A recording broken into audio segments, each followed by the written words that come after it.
Amém! Cumprimento a todos com a paz do Senhor Jesus. Vamos então para mais um vídeo no canal. E o assunto de hoje, irmãos, eu fui perguntado a respeito do banco de novo, né? A pessoa falou assim: já que você fala que o banco não mata, que o banco é uma medida disciplinar, que é uma medida de aprendizado, né? E você mesmo assume que já ficou 3 vezes de banco, né? E a primeira foi logo 5 anos. Então fala aí no canal o porquê que você ficou tanto tempo de banco, né? O que você aprendeu com cada banco que você levou? E qual doeu mais, né? Porque ficar de banco, irmãos, dói, não mata, mas dói. Mas dói, não é uma coisa agradável. Mas assim, às vezes a criança precisa ficar de castigo, né? Então, o castigo não é uma coisa agradável para a criança, mas para a criança aprender, para a criança aprender certas coisas, ela tem que ser castigada. Para a gente não tomar mais certas atitudes, a gente precisa sim de uma punição. Como, tipo, em casa acontece isso, tipo, quando a criança não é muito desobediente, ela tem que ser castigada. Às vezes na escola, quando o aluno apronta demais, ele tem que levar uma suspensão, uma advertência, ser chamado os pais. No trabalho também é a mesma coisa, então por que na igreja não pode, né? Mas assim, foram 3 vezes que eu fiquei de banco. Se eu for somar o tempo dos 3 bancos, dá 6 anos e 1 mês. Porque o primeiro banco que eu peguei 5 anos, o segundo foi 1 ano só e o terceiro foi 1 mês. Qual doeu mais? Por incrível que pareça, o de 1 mês foi o que doeu mais.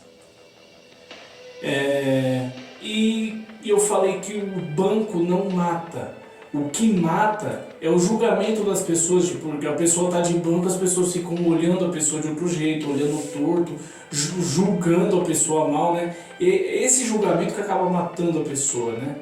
Tá, e nesse banco que doeu mais, teve gente te julgando? Não, ninguém ficou me julgando. Nos outros, teve bastante gente me julgando. Nossa, então por que doeu tanto? Não tinha ninguém me apoiando também, não tinha ninguém para me ajudar, para orar comigo nesse 1 mês, né? Esse 1 mês foi um período que eu tive que passar sozinho, só eu e Deus, né? E nos outros, eu tive pessoas para me ajudar. No primeiro banco eu tive 3 pessoas que me ajudaram pra caramba a amadurecer espiritualmente, né? Porque era aquela fase de tratamento espiritual. No segundo, uma dessas pessoas já não estava mais na igreja, né? Já tinha mudado de ministério, mas os outros 2 continuaram.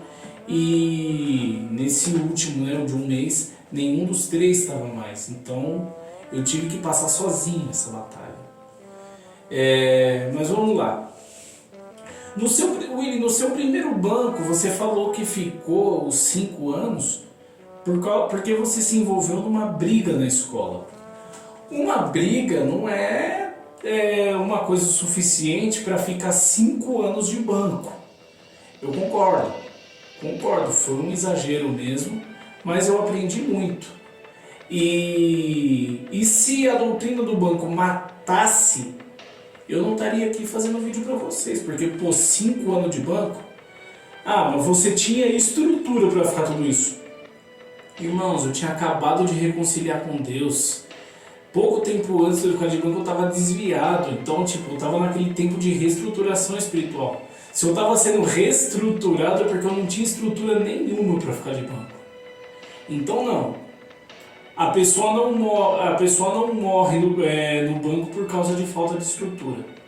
Se o crente morre porque ficou de banco, ou porque ele não entrou na igreja pelos motivos corretos, porque eu já vi o banco matar a gente sim. Matar crente que entra na igreja só por causa de namoradinho, de namoradinha, entra na igreja por causa de bens materiais, mas não quer compromisso nenhum com Deus. Esse tipo de pessoa, quando fica de banco, ela morre mesmo. Agora, não é, se a pessoa saiu da igreja, se afastou porque ficou de banco, não é falta de estrutura espiritual, é falta de vergonha na cara mesmo. Eu já falei isso aqui no canal. Então, fiquei 5 anos de banco, sim, por causa de uma briga. Mas alguém morreu nessa briga? Você falou no canal uma vez, alguém morreu nessa briga? Quase. Quase, mas era assunto para outro vídeo. Então, eu vou falar da pessoa que quase morreu nessa briga aí. Porque você bateu tanto na pessoa que ela quase morreu? Não. Na verdade, eu nem bati na pessoa, né? Você só apanhou na briga? Também não. Porque eu tinha acabado de reconciliar, como eu falei, né? E eu era muito briguento quando eu estava desviado, né? E a pessoa, quando ela se converte, ela já não muda de um dia para a noite. Quando ela reconcilia é mais difícil ainda, porque a fase de tratamento é muito dolorosa. E antes de você se desviar, você já tinha ficado de banco alguma vez? Não. Antes de desviar, não. Agora, depois que eu voltei, fiquei 3 vezes. Mas assim, por que a pessoa quase morreu na briga então? Uma pessoa na escola,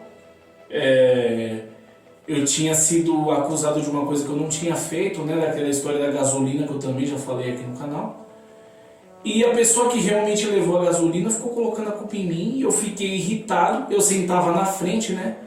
O nerd. Eu sentava na frente, ele sentava no fundo. Ele me irritou tanto que eu levantei da cadeira, peguei a cadeira onde eu estava sentado e joguei lá pro fundo da sala para acertar ele. Até acertei ele. O problema é que junto com ele eu acertei uma outra menina. Eu acertei a menina que estava do lado dele, né? E a menina estava grávida. Então, tipo, bela forma de eu saber que ela estava grávida, né? Eu acertando uma bela de uma cadeirada nela. Ela poderia ter perdido o bebê com a pancada, e se não tivesse perdido o bebê com a pancada, poderia ter perdido no susto. Mas graças a Deus isso não aconteceu. Por isso que eu falei, alguém quase morreu nessa briga. Quase. Porque quase que a menina perde o bebê, né? E por coincidência, hoje, essa menina que hoje já é uma moça, né? Até a filha dela já tá... A gente está em 2022, pô, já tá para fazer 18 anos já. E essa moça, de vez em quando, ela é convidada para pregar na Resgatando Vidas, né? Primeira vez que ela foi pregar na Resgatando Vidas foi logo no culto de jovens.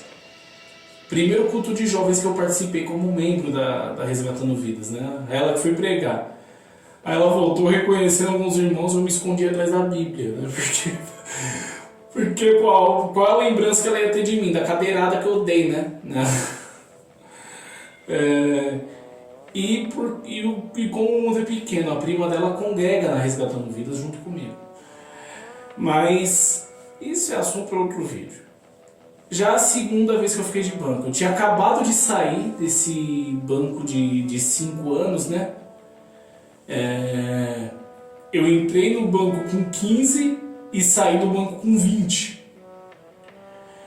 Só que nessa época que eu saí desse banco, eu ainda levava as coisas de Deus, não levava nada a sério.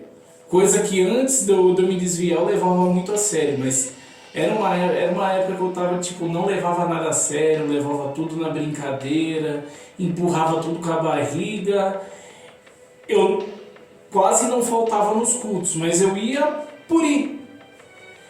Aí, como eu levava muito na brincadeira, às vezes eu desrespeitava alguns irmãos. Eu não tinha intenção de desrespeitar ninguém, né? Mas alguns irmãos se sentiam desrespeitados com a minha conduta, né?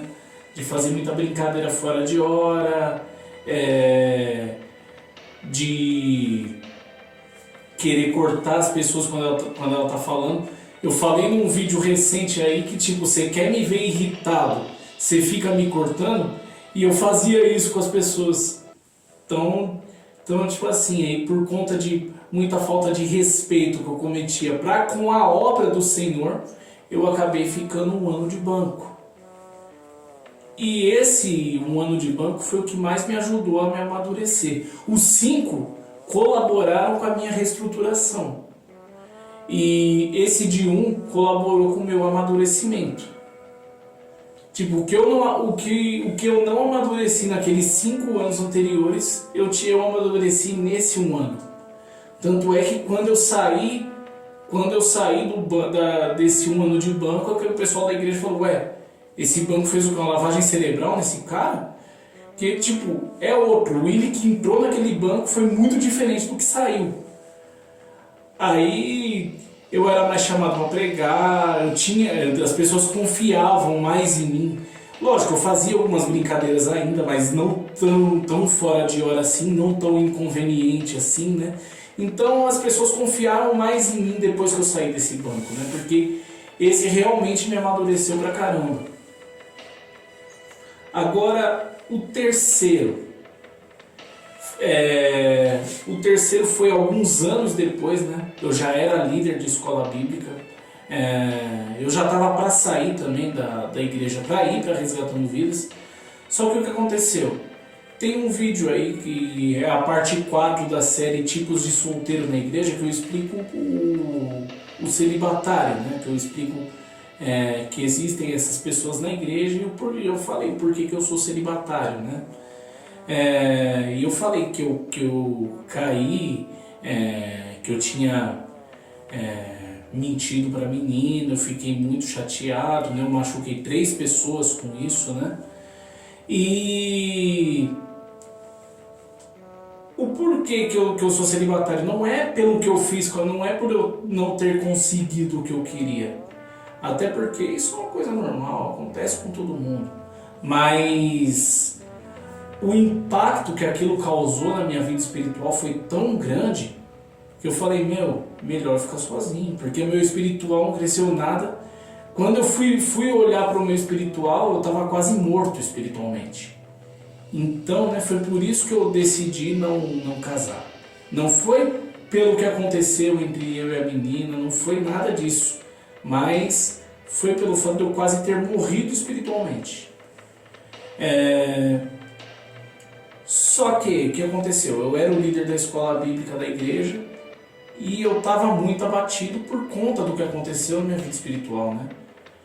Aí, eu falei, vou ter que conversar com o pastor.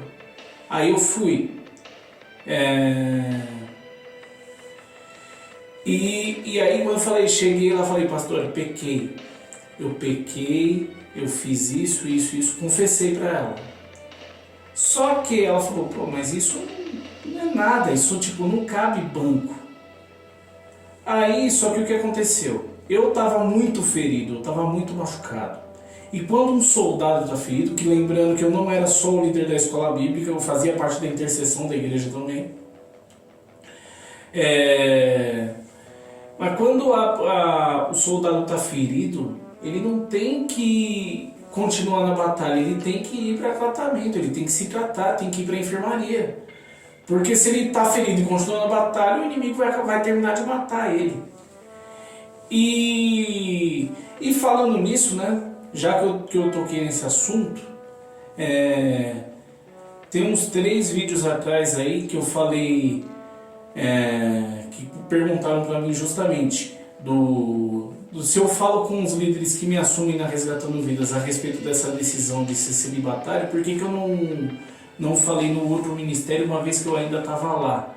E eu cheguei a comentar naquele vídeo que até o pastor, o casal de pastores, né, saíram da igreja e estão em outro ministério.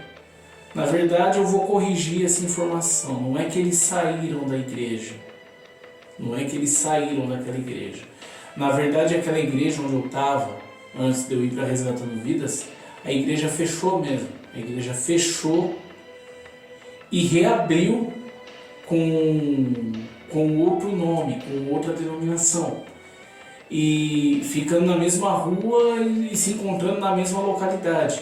É porque a prefeitura mudou os números daquela rua, né? Então, agora é número 152, se eu não me engano. Antigamente era número 40.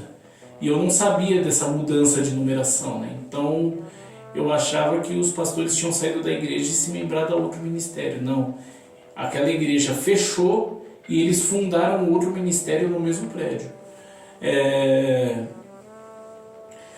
Então, correção feita, né? Que eu estava sendo cobrado por essa correção. Então, o que aconteceu?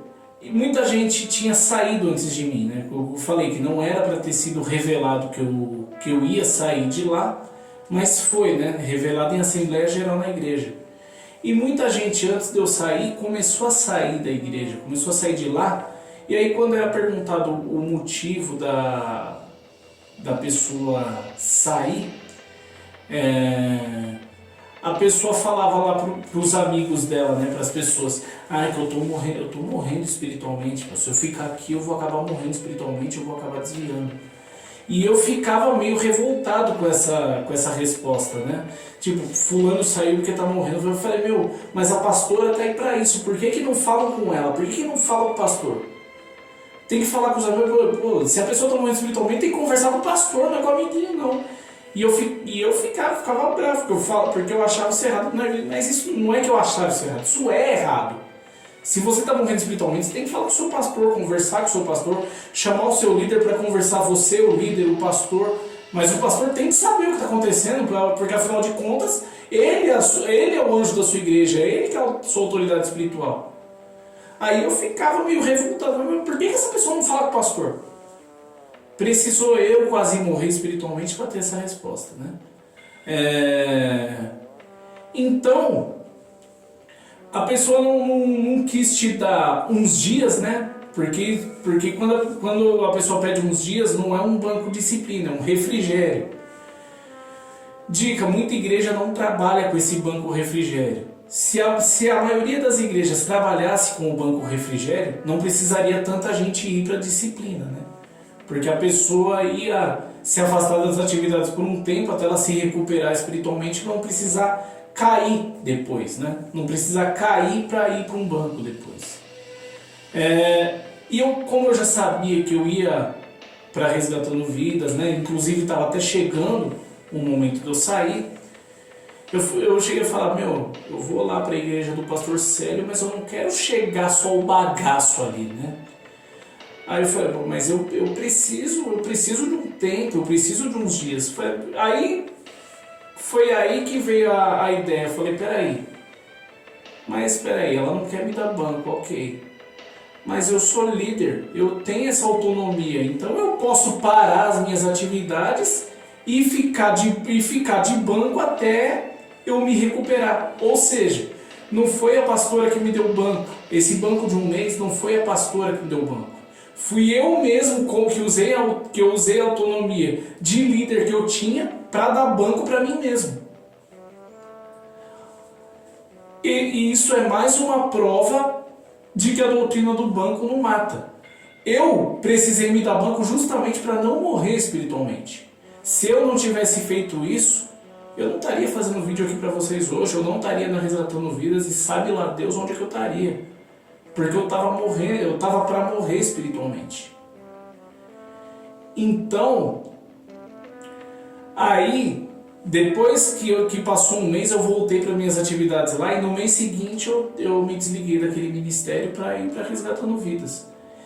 Então, esses são os motivos dos quais as 3 vezes que eu fiquei de banco, né? 2 vezes disciplina, né? Porque por conta de coisas que eu fiz, e um refrigério que fui eu mesmo que dei, né? Já que o pastor não quis dar, então eu mesmo parei as minhas atividades na igreja para dar banco para mim mesmo, porque senão eu ia acabar morrendo espiritualmente. E sabe lá Deus o quanto eu precisava disso, né? Porque quando eu voltei, quando acabou esse mês, eu voltei renovado. E quando eu cheguei na Resgatando Vidas, assim que eu cheguei na Resgatando Vidas, né? Eu tinha 1 semana de membro da Resgatando Vidas. O líder de jovens já me chamou, porque a mocidade da época tinha grupos de apoio, né? Evangelismo, intercessão, marketing e empreendedorismo. E o grupo de evangelismo estava precisando de um vice-líder. E acabei de chegar, o cara já me chamou para ser vice-líder de evangelismo. Aí pouco tempo depois o líder de louvor me chama para participar do grupo de louvor. Aí na mesma semana que o líder de louvor me chama para ser para ser ministro de louvor, o pastor Célio me chama porque falou para mim que queria me consagrar cooperador. E pouco depois disso, o líder de jovens é trocado e o novo líder foi lá e quis me colocar, e me colocou, na verdade, na liderança da intercessão da mocidade. Aí eu fiquei como vice-líder do evangelismo da mocidade e líder da intercessão. Se eu não tivesse feito isso, eu ia aguentar toda essa carga de uma vez só? Lógico que eu não ia. Ou seja, não foi o banco que me matou, mas se eu tivesse assumido tudo isso que eu assumi na Resgatando Vidas naquele tempo, sem ter feito isso que eu fiz no outro ministério, talvez eu não iria aguentar. Talvez eu não seria o obreiro que eu sou hoje, talvez eu não seria o cristão que eu sou hoje, e talvez eu não estaria aqui fazendo vídeo para ajudar vocês. Talvez eu teria que assistir algum vídeo ou alguma coisa para ser ajudado, ou talvez alguém ia ter que alguém, ao invés de eu estar na Resgatando Vidas, alguém ia ter que ir lá resgatar a minha vida, ou tentar pelo menos, né? Então é isso, irmãos. Meu testemunho é uma prova de que a doutrina do banco não mata. Amém? Eu fiz com a intenção de ajudar. Deus abençoe a todos. Se inscreve no canal, compartilha o vídeo, deixa seu like e deixa aqui nos comentários também sugestões de assuntos que vocês gostariam de assistir. Amém? Até o próximo vídeo. Deus abençoe a todos.